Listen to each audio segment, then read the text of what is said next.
बिस्मिल्लाहिर्रहमानिर्रहीम। अस्सलाम वालेकुम नाज़रीन, मैं खुरम गर्ज़ी एक बार फिर आप सबको प्रोग्राम सेहत ज़िंदगी में बहुत बहुत खुशामदीद कहता हूँ। जनाब, प्रोग्राम सेहत ज़िंदगी जहाँ पर सेहत की बात की जाती है, बीमारियों के बचाव के सिलसिले में हम लोग बात करते हैं कि कैसे जो है बीमारियों को इनिशियल लेवल पे पकड़ा जा सके, अलामतें हम जान सकें बीमारियाँ, फिर उनके किस तरह उसको अच्छे तरीके से मैनेज करना है या ट्रीट करना है, इन तमाम चीज़ों पर हम लोग प्रोग्राम में गुफ्तगू करते हैं।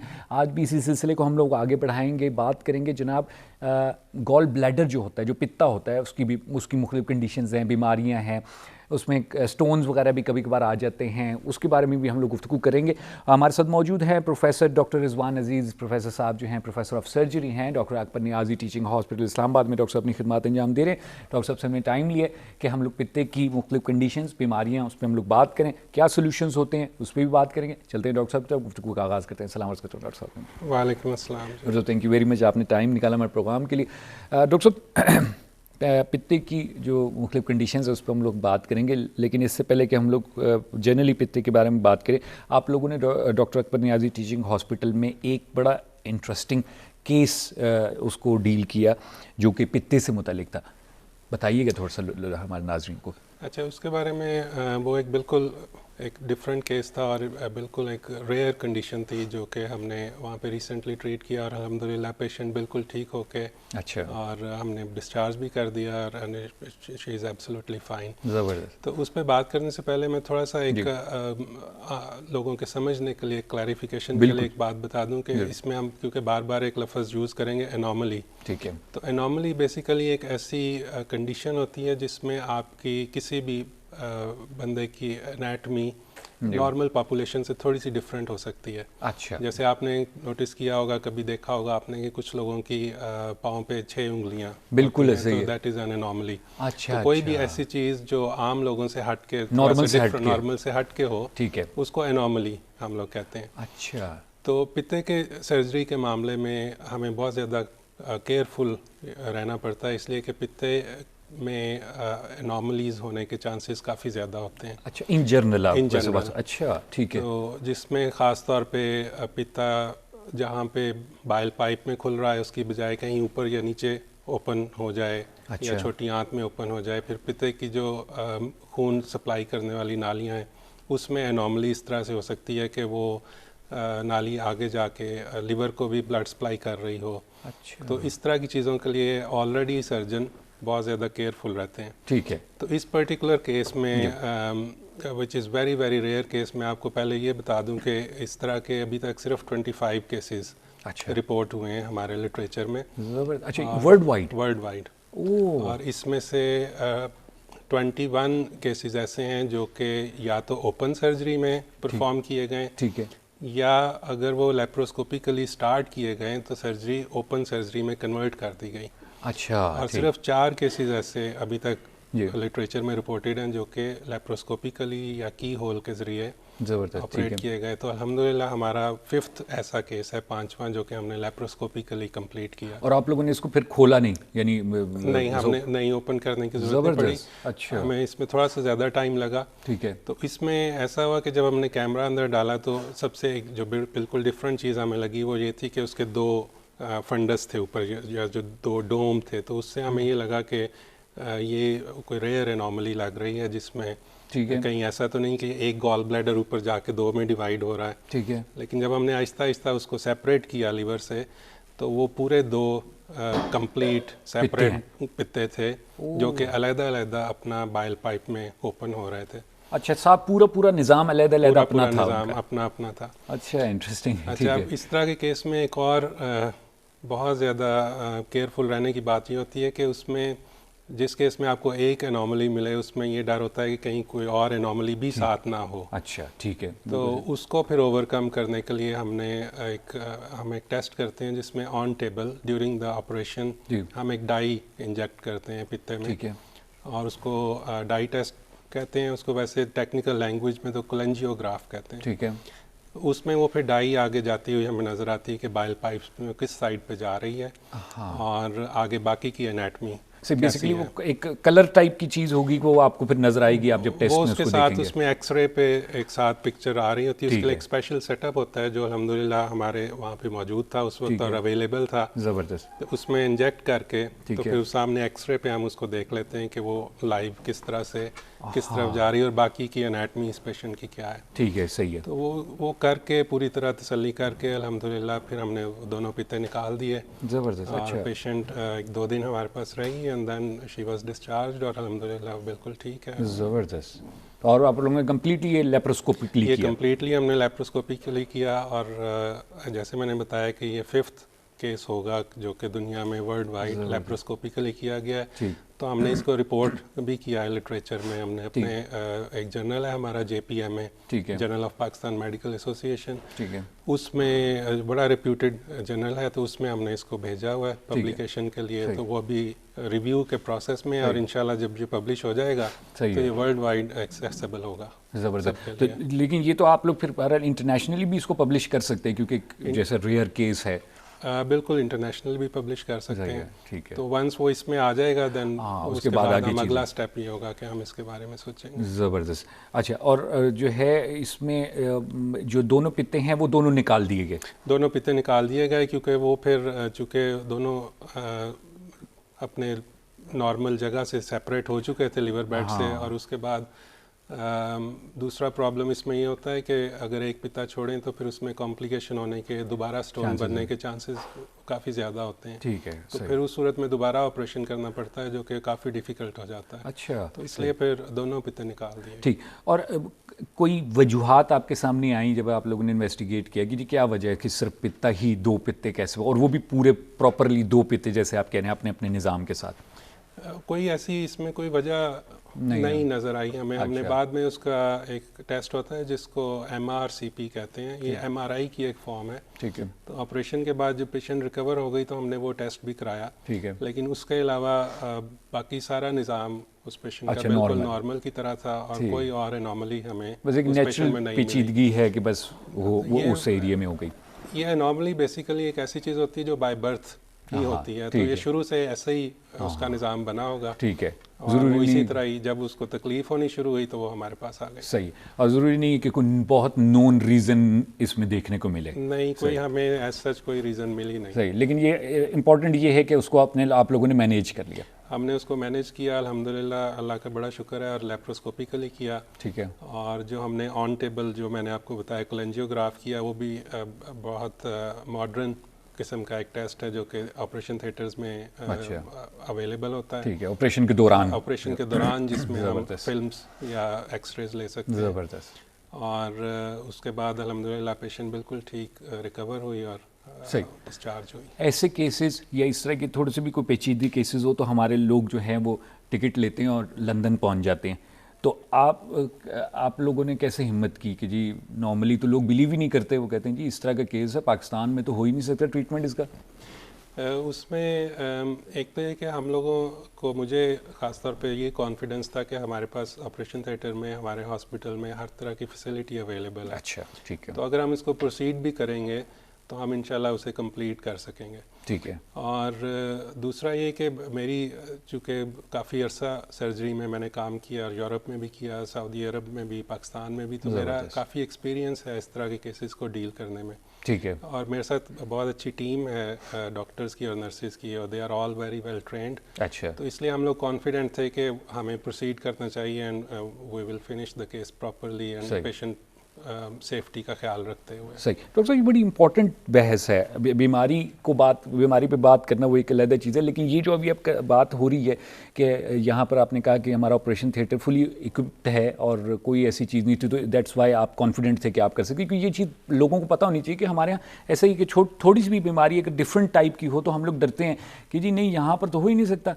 तो फिर वो चेक करना शुरू हो जाएंगे, लोग कहेंगे हाँ जी नहीं, पाकिस्तान से नहीं करवाना, आपने बाहर जाना है, ये करना है, वहाँ चले जाओ, टर्की चले जाओ, इधर चले जाओ, बहुत से ऑप्शंस आ जाते हैं। लेकिन लोग तो ये भी डॉक्टर साहब बताइएगा कि जिस तरह आपने एक तो चीज़ बताई कि जो है आप लोगों ने इसको लेप्रोस्कोपिकली एंड तक लेप्रोस्कोपिकली चलाया, नॉर्मल आपने कहा कि बहुत से ऐसे केसेस हुए लेकिन उसमें एंड में उसको खोल लिया गया क्योंकि कॉम्प्लिकेट हो जाता है, उसको खोल लिया। इस पर बात करेंगे डॉक्टर मजीद, आपसे मैं इससे पूछूंगा कि कैसे आप लोगों ने उसको आगे चलाया। और छोटा सा हमने यहाँ पर प्रोग्राम में वक्फा लेना है। जी नाज़रीन, आप लोग गुफ्तगू सुन रहे हैं प्रोफेसर डॉक्टर रिजवान अजीज़ की, प्रोफेसर ऑफ सर्जरी हैं डॉक्टर साहब, और डॉक्टर साहब जो हैं doctor Akbar Niazi teaching hospital Islamabad में अपनी खिदमत अंजाम दे रहे हैं। डॉक्टर साहब से हमारी बात चल रही है पित्ते की मुख्तलिफ कंडीशन बीमारियों के सिलसिले में।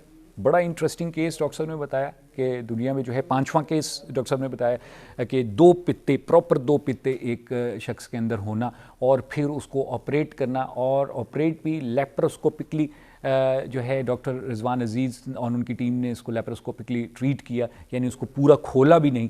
नॉर्मली इस तरह के केसेस में जो गुजारी बात है कॉम्प्लिकेटेड और डिफरेंट केसेस होते हैं उस पर खोल दिया जाता है ताकि आराम से ट्रीट कर ऑपरेशन किया जा सके, लेकिन उसको भी नहीं खोला और लेप्रोस्कोप के ज़रिए जो है ट्रीटमेंट किया गया और सक्सेसफुल ट्रीटमेंट हुआ। इस पर मज़ीद बात करेंगे या छोटा सा वक्फा लेंगे प्रोग्राम में, फिर आपकी खिदमत में हाजिर होंगे।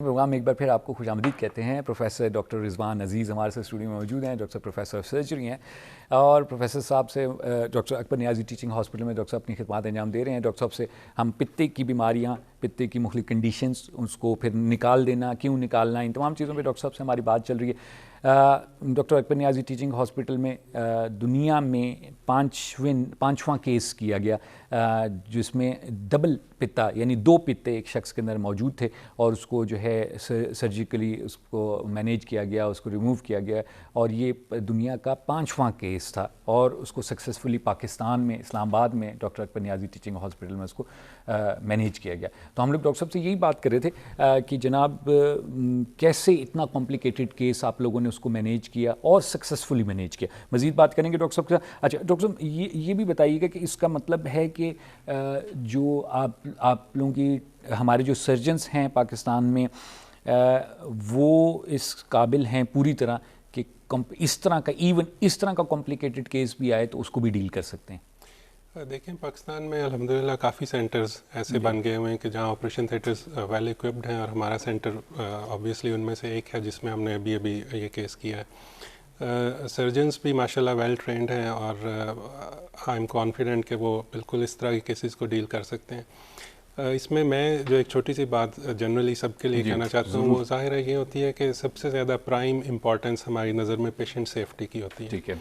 और अगर किसी भी स्टेज पे ऐसा लगे कि थ्रू की होल मैनेज नहीं हो पा रहा, तो सबसे सेफ सिचुएशन पेशेंट के लिए यही होती है कि फिर आप ओपन सर्जरी में उसको कन्वर्ट कर लें। ठीक है। तो ऐसे केसेस में कन्वर्जन टू ओपन के लिए आपको हर वक्त मेंटली तैयार रहना चाहिए और पेशेंट सेफ्टी को कॉम्प्रोमाइज़ नहीं करना चाहिए। अच्छा, तो आई एम श्योर हमारे सारे सर्जन्स दे आर ऑल माशाल्लाह वेरी वेल ट्रेंड, और वो सब इन्हीं चीज़ों को मद्देनज़र रखते हुए अपने पेशेंट्स को ट्रीट करते हैं। ज़बरदस्त। सिर्फ जो एक चीज़ आपकी बातों से मुझे आइडिया हो रहा था वो ये कि अगर आप लोगों को सही इक्विपमेंट, अपरेटस, ऑपरेशन थिएटर्स दिए जाएँ तो फिर आप पाकिस्तानी डॉक्टर्स, सर्जन जो हैं वो किसी से कम नहीं हैं। पाकिस्तानी डॉक्टर्स माशाल्लाह किसी से कम नहीं हैं जी। आप देखें पूरी दुनिया में जहाँ भी पाकिस्तानी डॉक्टर्स गए हैं, बिल्कुल अपने अपने फील्ड्स में उन्होंने बड़ा नाम कमाया है जी। और फिर उनमें से कुछ डॉक्टर्स मेरी तरह वापस आ जाते हैं और वो कोशिश करते हैं कि यहाँ पे लोगों की हेल्प कर सकें।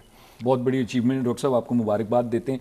और सिर्फ ये एक ऑपरेशन नहीं था, मेरी नज़र में जो है ये कॉन्फिडेंस है जो कि आपने बिल्ड किया उन लोगों के दिलों में, उन लोगों के जहनों में कि जो यही सोचते हैं कि यार ये हमारी तो कंडीशन बड़ी पेचीदा है, पता नहीं यहाँ पर हमारे डॉक्टर्स इसको कर सकेंगे नहीं कर सकेंगे, या हमारे पास इस तरह का ऑपरेटर्स और इस तरह की चीज़ें मौजूद हैं कि ट्रीटमेंट हो सकता है या नहीं हो सकता। तो आपने जिस तरह बताया तो मेरे ख्याल में वो कॉन्फिडेंस बहाल हो गया कि जनाब पाकिस्तान में भी इस तरह की सर्जरीज़, और जिस तरह आपने कहा कि जी आप लोगों ने उससे ओपन सर्जरी की तरफ भी नहीं लेके गए। बिल्कुल। तो ये तो माशाल्लाह जो है इससे नज़र आ रहा है कि कितना एक्सपीरियंस और एक्सपर्टी थी कि आप लोगों ने उसी तरह लेप्रोस्कोपी पे शुरू किया और लेप्रोस्कोपी पे ही ख़त्म किया। बहुत मुबारकबाद देते हैं डॉक्टर साहब, और लोगों को भी हम यही कहेंगे कि जैसे कि आपके सामने, वैसे तो हम बातें करते हैं कि जी हमारे डॉक्टर्स अच्छे हैं, हमारे हॉस्पिटल्स अच्छे हैं, जो भी है, लेकिन ये एक मिसाल है तो मेरे ख्याल में मिसाल के बाद जो है उसकी तफसील बताने की ज़रूरत नहीं होती।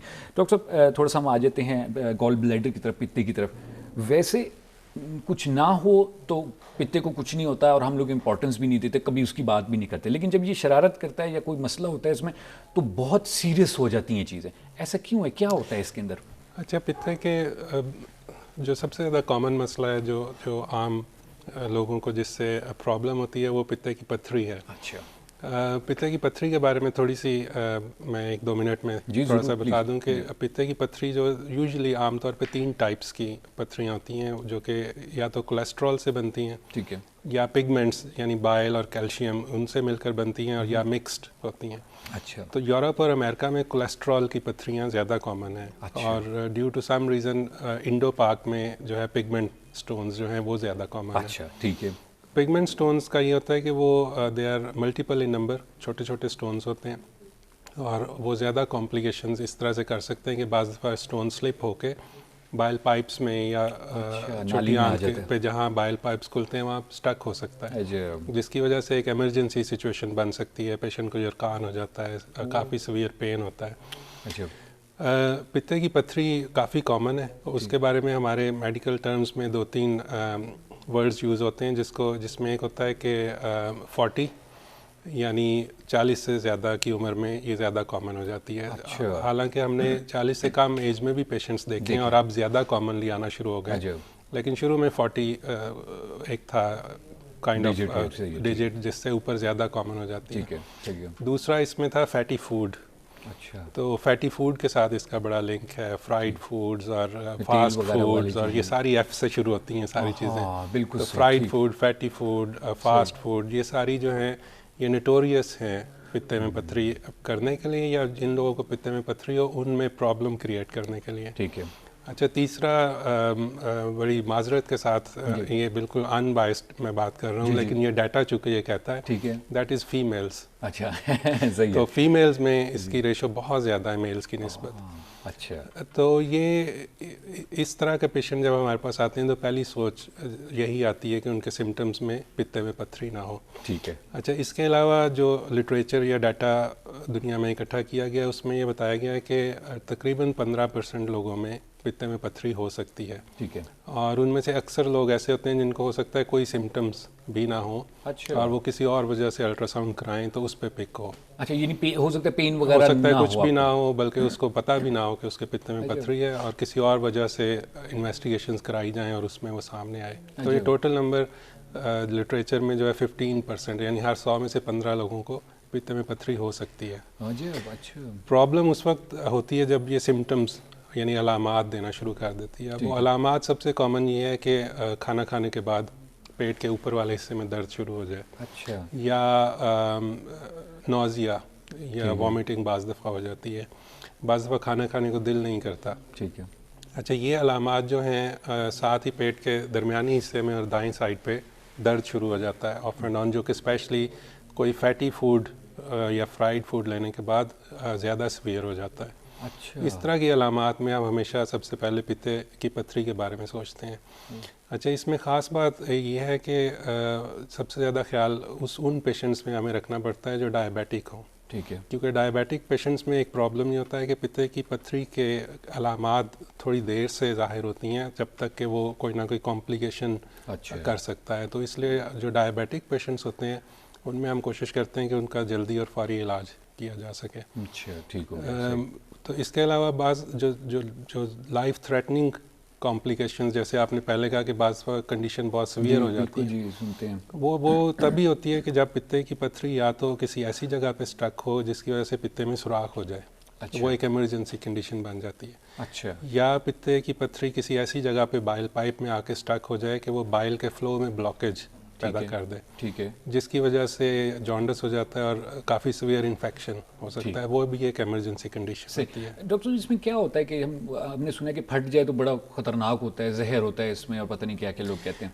उसमें ये होता है कि आजकल तो खैर मतलब अगर पेशेंट अब टाइम से डॉक्टर के पास पहुँच जाए या मेडिकल फैसिलिटीज़ अवेल कर लें तो इसका बड़ा अच्छा इलाज मुमकिन है, लेकिन इसमें इलाज जो है वो सिर्फ ऑपरेशन के ज़रिए ही किया जा सकता है। सही है। तो वो फट जाए तो उसका प्रॉब्लम ये होता है कि बाइल चूँकि पेट में फैल जाता है, ठीक है। तो इसलिए उसको क्लियर करना और उसको साफ़ करना और पित्ते को निकालना उस मौके पे बहुत ज़्यादा ज़रूरी इसलिए हो जाता है कि वो सेप्सिस का बाइस बनता है, उससे इन्फेक्शन ब्लड में फैल सकता है। अच्छा, तो इसलिए उसको इमरजेंसी बेसिस पे फिर ट्रीट करते हैं। डॉक्टर साहब मजीद बात करेंगे, छोटा सा वक्फा लेने अपने प्रोग्राम में। Thank you very much. हम बड़ी तफसील के साथ पित्ते की बीमारी के सिलसिले में आप बात करें। प्रोफेसर डॉक्टर रिजवान अजीज़ हमारे साथ नाज़रीन मौजूद हैं। प्रोफेसर साहब प्रोफेसर ऑफ सर्जरी हैं और doctor Akbar Niazi teaching hospital में सर अपनी खिदमत अंजाम दे रहे हैं। डॉक्टर साहब से हमारी बात हो रही है, पित्ते की मुख्तलिफ कंडीशंस, बीमारियाँ हैं, पथरी है, इन तमाम चीज़ों में बात हो रही है। गुफ्तगू आगे बढ़ेगी। यहाँ छोटा सा वक्फा लेंगे प्रोग्राम में, फिर आपकी खिदमत में हाजिर होंगे हमारे साथ।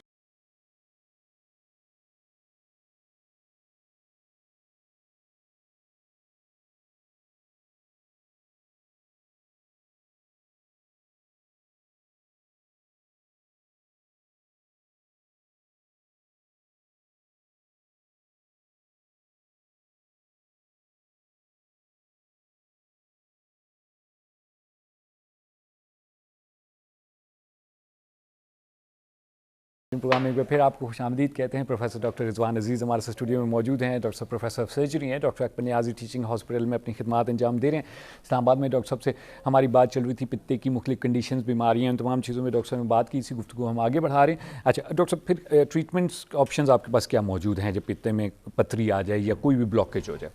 देखें, पित्ते में पथरी का एक जनरल जो इलाज समझा जाता है वो तो ऑपरेशन ही है। ठीक है। और अनफॉर्चुनेटली पित्ते की पथरी उस तरह से ट्रीट लेज़र के साथ या लिथोट्रिप्सी के साथ नहीं हो सकती जिस तरह के गुर्दे की पथरी का इलाज समटाइम्स किया जा सकता है। सही है। तो पित्ते की पथरी का इलाज यही होता है कि ऑपरेशन करके पित्ते को निकाल दिया जाए। ठीक है। अब उसमें दो तरीके हैं। एक तो ओपन सर्जरी जो ट्रेडिशनल अप्रोच है जिससे पहले की जाती थी सर्जरीज़ की, और अब जो नया तरीका है वो लेप्रोस्कोपिक है, जिसमें 2, 3 या 4 सुराख करके और कैमरे के ज़रिए पित्ते को बाहर निकाल दिया जाता है, जो कि सबसे मॉडर्न तरीका यही है और आजकल ज़्यादातर सर्जन इसी तरीके से पित्ते का ऑपरेशन करते हैं। ज़बरदस्त, ठीक हो गया। अच्छा डॉक्टर साहब, आते हैं हम एक और टॉपिक जो आप लोगों से हमने डिस्कस करना था, जिसमें आपकी डिपार्टमेंट की टॉपिक है, जिसमें इन्हांस्ड रिकवरी एक कोई आप लोगों ने सिस्टम शुरू किया है आफ्टर मेजर सर्जरीज। क्या है ये? अच्छा, इन्हांस्ड रिकवरी प्रोग्राम जो है इसको एनहांस्ड रिकवरी आफ्टर सर्जरी भी कहते हैं, ERAS के नाम से भी जाना जाता है ये प्रोग्राम। ठीक है। हम लोग इसको ERP कहते हैं, which is the same thing basically. Concept same ही है। सही है। उसमें यह है कि जो पेशेंट्स मेजर ऑपरेशंस के लिए या कैंसर ऑपरेशंस के लिए आते हैं जी, उनको एक मल्टी डिसिप्लिनरी अप्रोच के ज़रिए ट्रीट किया जाए। यानी ऐसा नहीं कि पेशेंट आ गया तो उसको ऑपरेशन करके तो आप साइड पे हो जाएं। ठीक है। उनकी हर तरह की नीड को वो डील करने के लिए एक टीम होती है जो कि इंटरनेशनल स्टैंडर्ड है, और अल्हम्दुलिल्लाह हमने अब अपने doctor Akbar Niazi teaching hospital में भी इस प्रोग्राम का आगाज़ कर दिया है। अच्छा। अब इसमें basically surgeon, nursing staff, physiotherapy और न्यूट्रिशनिस्ट, अच्छा, और हमारे एनेस्थीसिया के डॉक्टर्स जो कि पेन को मैनेज करते हैं, तो पेन मैनेजमेंट टीम, ठीक है, इन लोगों पर मुश्तमिल ये टीम होती है। क्योंकि ये सबसे मेजर कंसर्न्स आमतौर पे पेशेंट के या फैमिली के यही होते हैं। ठीक है। 3 जो फील्ड्स हैं वो आइडेंटिफाई किए गए हैं। सबसे पहले तो जो कि नॉर्मल हर बंदे का क्वेश्चन होता है कि पेन ना हो ऑपरेशन के बाद। ठीक है। दूसरा ये कि पेशेंट चलना फिरना शुरू कर दे। सही है। और तीसरा ये कि पेशेंट खाना कब शुरू करेगा, क्या खाएगा और कब खाएगा। ठीक है, सही है, बिल्कुल तो ऐसे ही इन है। तीनों चीज़ों को एक कोऑर्डिनेटेड अप्रोच के साथ हमारे nutritionist, physiotherapist, pain management team, nursing team, वो सर्जन के साथ कोऑर्डिनेट करके तो उस पेशेंट को अप्रोच करते हैं और उस पेशेंट के इन सारी नीड्स को एड्रेस किया जाता है। और ये सर्जरी के बाद की बात है, यानी सर्जरी हो गई है उसके बाद भी आप लोग उसको अटेंड कर रहे हैं? अच्छा, एक्चुअली ये प्रोग्राम सर्जरी से पहले शुरू हो जाता है। अच्छा, ज़बरदस्त, ठीक है। उसमें हम ये करते हैं कि जिस पेशेंट्स की मेजर सर्जरी होनी है उसकी सबसे पहले ऑपरेशन से पहले भी न्यूट्रिशनिस्ट के साथ एक मीटिंग होती है, और हम कोशिश करते हैं कि ऑपरेशन से पहले ठीक है पेशेंट की न्यूट्रिशनल नीड, उसकी प्रोटीन लेवल्स और वो सारा कुछ कंप्लीट फुलफिल हुआ हो। ठीक है। दूसरा काम हम ये करते हैं कि ऑपरेशन से कुछ दिन पहले पेशेंट की फेफड़ों की एक्सरसाइजेज शुरू करा देते हैं ताकि कॉम्प्लिकेशन होने का रिस्क कम से कम हो। अच्छा, ठीक है। और ऑपरेशन के दौरान जो हमारा मेन रोल जो सर्जन का तो है ही, जो कि ऑपरेशन में मसरूफ़ है, लेकिन हमारे एनेस्थीसिया के डॉक्टर्स पेन मैनेजमेंट प्रोटोकॉल शुरू कर देते हैं ताकि उसके बाद पेशेंट को पेन ना हो। उसके 2-3 तरीके हैं, उसमें ब्लॉक्स भी लगाए जा सकते हैं और रीढ़ की हड्डी में एक टीका लगाते हैं जिसको एपिड्यूरल बोलते हैं, वो भी लगाया जा सकता है। ठीक है।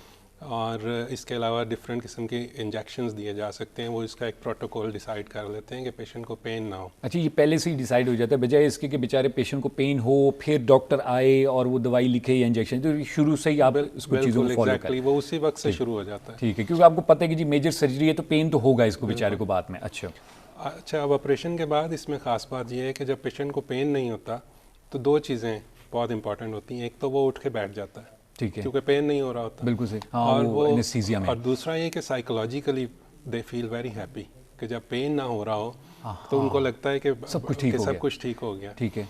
और हमारे उस वक्त मेन रोल आता है न्यूट्रिशनिस्ट और फिजियोथेरेपिस्ट का। ठीक है। तो फिजियोथेरेपिस्ट का काम ये है कि वो चेस्ट फिजियोथेरेपी और मोबिलाइजेशन, हाँ, वो जिस पार्ट का सर्जरी हुई है उसी से अकॉर्डिंगली, उससे रिलेटेड जिस किस्म की सर्जरी हुई ठीक है उससे रिलेटेड वो उसको ये सारा कुछ एक्सरसाइजेस शुरू करा देते हैं। ठीक है। और इसी तरह न्यूट्रिशनिस्ट वो ऑफ कोर्स सर्जन के साथ कोलैबोरेशन के साथ जिस किस्म की सर्जरी हुई है, छोटी आंत की हुई है, बड़ी आंत की हुई है, या आंतों के अलावा किसी और चीज़ की पेट में सर्जरी हुई है, उसके अकॉर्डिंगली वो सर्जन के साथ कोलैबोरेट करके पेशेंट को एक डाइट का एक सिलसिला शुरू करा देते हैं ताकि पेशेंट की न्यूट्रिशनल कोई कमी उसमें ऐसी ना आ सके कि उसकी रिकवरी स्लो हो जाए। ठीक है। इस सारे अप्रोच का पर्पस ये होता है कि पेशेंट जितना जल्दी रिकवर हो सके और उसका हॉस्पिटल स्टे कम हो सके, क्योंकि अपने पैरों पे खड़ा हो जाए, अपने पैरों पे खड़ा हो जाए। हॉस्पिटल स्टे ऐसी मेजर सर्जरीज में कम करने का एक मकसद ये भी होता है कि पेशेंट की इम्यूनिटी जो कि ऑलरेडी थोड़ी लो हुई होती है, तो वो they are very much prone to hospital acquired infections, कि उनको इधर उधर से कोई इन्फेक्शन ना लग जाए। तो कोशिश ये होती है कि जितना जल्दी हो सके पेशेंट को हॉस्पिटल से डिस्चार्ज करके घर में उसकी अपनी एनवायरनमेंट में पहुंचा दिया जाए। ठीक है, लेकिन उसको पूरी तरह गाइड करके कि फिजियोथेरेपिस्ट भी उसके साथ काम कर रहा है, नर्सेज भी हैं, सब कुछ वो आप उसको बिल्कुल एक तैयार करके भेज देंगे। बिल्कुल, और ये तैयारी ऑपरेशन से कुछ दिन पहले ही शुरू हो जाती है। ज़बरदस्त। ठीक है। तो अल्हम्दुलिल्लाह आई कैन वेरी प्राउडली से कि हमने अब ये प्रोग्राम शुरू कर दिया है। ठीक है। और उसके मुताबिक अब हमारे जो भी पेशेंट्स कैंसर के या मेजर सर्जरीज के आ रहे हैं वो इसी प्रोग्राम के थ्रू होके जा रहे हैं। डॉक्टर साहब, बड़ी इंपॉर्टेंट चीज़ है, बहुत अच्छा लगता है कि जब जो है लोगों के बारे में सोचा जाता है। जैसे आपने कहा कि जी सर्जरी करके छोड़ दिया जाता है, बेचारा पेशेंट को पता नहीं होता मैंने खाना क्या है, बैठना कैसे, कहाँ जाना है, क्या नहीं करना। ये जिससे आपने पूरा पैकेज बताया, ख्याल रखना। अब वही वो कभी किसी न्यूट्रिशनिस्ट को कॉल करेगा, कभी किसी को कॉल करेगा, वही चीज़ आप एक ही अम्ब्रेला के नीचे उसको प्रोवाइड करें। बहुत ज़बरदस्त डॉक्टर साहब, थैंक यू वेरी मच, आपने इसके बारे में भी बताया।